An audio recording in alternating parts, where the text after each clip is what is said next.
السلام علیکم دوستو، آج ہم آپ کو ایک ایسے واقعے کی اصل کہانی سنائیں گے جہاں 40 سال سے زیادہ کا خونی فاصلہ، جنگ، بارود اور لاشیں ایک نئے موڑ پر جا چکی ہیں۔ جی ہاں دوستو، ایک ایسی تحریک جو ترکی کے اندر سالوں سے خوف کا دوسرا نام رہی ہے، جس کے پیچھے جنگل تھے، پہاڑ تھے اور موت کا سایہ تھا۔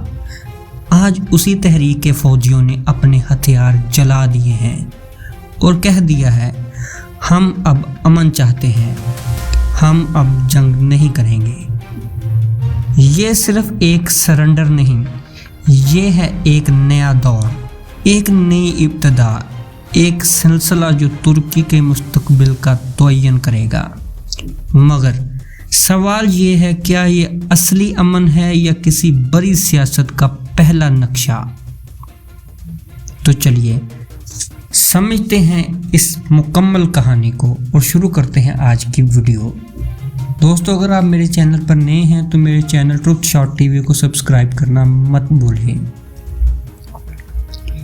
PKK یعنی کردستان ورکرز پارٹی 1984 میں جس کی بنیاد رکھی گئی، اس کا دعویٰ تھا کہ وہ ترکی کے اندر رہنے والے کردش لوگوں کے حقوق کے لیے لڑ رہے ہیں، لیکن ترکی کی سرکار اسے دہشت گرد تنظیم سمجھتی رہی۔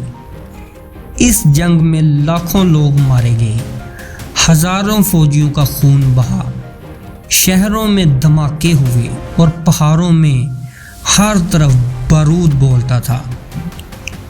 اس تنظیم کے لیڈر عبداللہ اوکلین کو 1999 میں گرفتار کیا گیا۔ تب سے وہ جیل میں ہیں، لیکن ان کا اثر آج تک زندہ ہے۔ آج سے چند دن پہلے عراق کے ایک جنگل میں سلیمانیہ کے قریب اس تنظیم کے تقریباً 30 لڑاکوں نے ایک ویڈیو سرمنی کے ذریعے اپنے ہتھیار آگ میں جلا دیے۔ انہوں نے کہا، ہم جنگ سے تھک چکے ہیں، اب سیاست سے لڑیں گے۔ یہ فیصلہ عبداللہ اوکلین نے جیل سے لکھی گئی ایک تقریر کے بعد سامنے آیا، جس میں انہوں نے کہا، امن کا وقت آ گیا ہے، جنگ کا سلسلہ ختم کرو، عوام کے لیے لڑو، نہ کہ عوام کے خلاف۔ ترکی کی حکومت نے اس کو پہلی دفعہ اچھی علامت سمجھا ہے، یعنی ترکی کے صدر نے کہا، یہ ایک تاریخی لمحہ ہے جہاں 40 سال کی لڑائی کے بعد ایک نئی روشنی کا آغاز ہوا ہے۔ لیکن کچھ ترکش میڈیا چینلز اور اپوزیشنز کہتی ہیں، یہ ڈرامہ ہے، یہ اس تنظیم کی ایک اور نئی چال ہے۔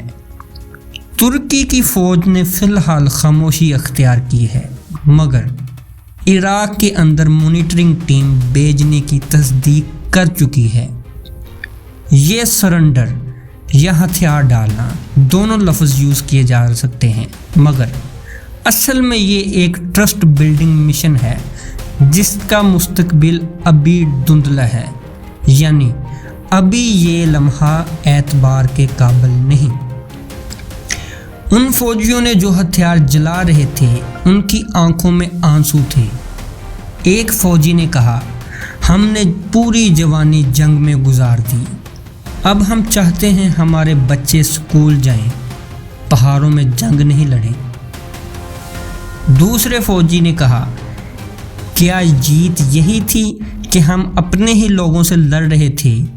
ہم نے سمجھا کہ جنگ حق ہے، مگر اصل میں ہم سب نے صرف تباہی دیکھی۔ یہ جذبات سمجھنے کے لیے کوئی سیاستدان تیار نہیں، مگر انسانیت کے پہلو سے اس قصے میں بہت گہرائی چھپی ہے۔ ایران، سیریا اور عراق تینوں ملکوں کے اندر کردش ایلیمنٹس موجود ہیں۔ کیا یہ سرنڈر صرف ترکی تک محدود رہے گا یا پھر یہ سلسلہ پورے ریجن میں پھیلے گا؟ کیا ترکی اس تنظیم کو